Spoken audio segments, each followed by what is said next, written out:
नमस्कार मित्रांनो, job alert आपल्या चॅनलवरती आपलं स्वागत आहे. बँकेमध्ये PO probationer officers and management training या पदासाठी भरती निघालेली आहे. एकूण 4,455 जागेसाठी भरती केली जाणार आहे.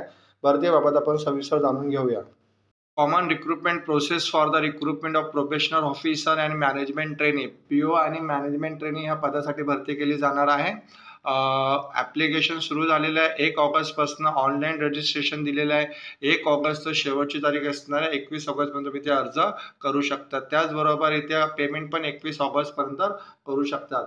तुमची जी पूर्व परीक्षा आहे ऑनलाईन प्रिलिमिनरी एक्झाम ती ऑक्टोबर 2024ला होऊ शकते आणि रिझल्ट त्याचा ऑक्टोबर आणि 2 नोव्हेंबर 2024ला लागू शकतो. त्याच्यानंतर मेन परीक्षा झाल्यानंतर म्हणजे पूर्व परीक्षा झाल्यानंतर मेन परीक्षा इथे आहे नोव्हेंबर 2024ला तुमची मुख्य परीक्षा होऊ शकते.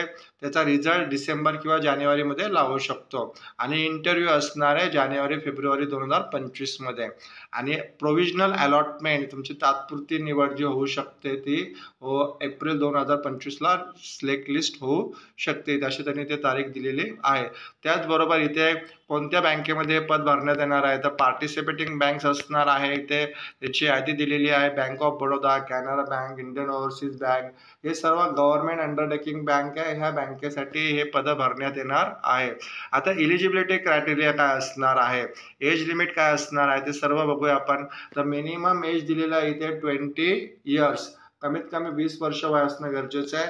मॅक्झिमम 30 असणार आहे जनरल कॅटेगरीसाठी आणि जे उमेदवार कॅटेगरीमध्ये येतात त्यांना वयास सवलत देण्यात आलेली आहे. जसं की SC STला 5 वर्ष वयास सवलत आहे, OBCना 3 वर्ष, त्याच्यानंतर PWD कॅन्डिडेटला 10 वर्ष वयास सवलत देण्यात आलेली आहे. अप्पर एज लिमिट असणार आहे.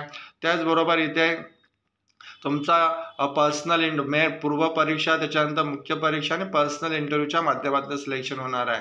आता या पदासाठी शैक्षणिक पात्रता काय असणार आहे आणि त्याचबरोबर इथे ॲप्लिकेशन फीज किती असणार आहे तर एज्युकेशनल क्वालिफिकेशन दिलेलं आहे. Degree, graduation in any discipline from recognise university, कोणत्याही शाखेचा पदवीधर उमेदवार इथे अर्ज करू शकतो. आर्ट्स, कॉमर्स, सायन्स कुठल्याही स्ट्रीममधला विद्यार्थी इथे जर ग्रॅज्युएट असेल तर या पदासाठी तो पात्र आहे, या पदासाठी तो अर्ज करू शकतो. तर ॲप्लिकेशन फीज किती असणार आहे तर ॲप्लिकेशन फीज दिलेली आहे इथे 175 inclusive of GST for SC ST कॅन्डिडेटसाठी 175 रुपये फीज असणार आहे आणि 850 फॉर ऑल अदर कॅटेगरी, इतर सर्व कॅटेगरीसाठी 850 रुपये इथे फीज दिलेली आहे. अर्ज तुम्हाला ऑनलाईनच करायचा आहे. ऑनलाईन अर्ज करण्याची लिंक मी डिस्क्रिप्शनमध्ये दिलेली आहे. तुम्ही डिटेल ॲडव्हर्टायझिंग रीड करून अप्लाय करू शकतात. ॲडव्हर्टायझिंगची लिंक पण डिस्क्रिप्शनमध्ये असणार आहे. सर्व ग्रॅज्युएट उमेदवार या पदासाठी अर्ज करू शकतात. धन्यवाद मित्रांनो.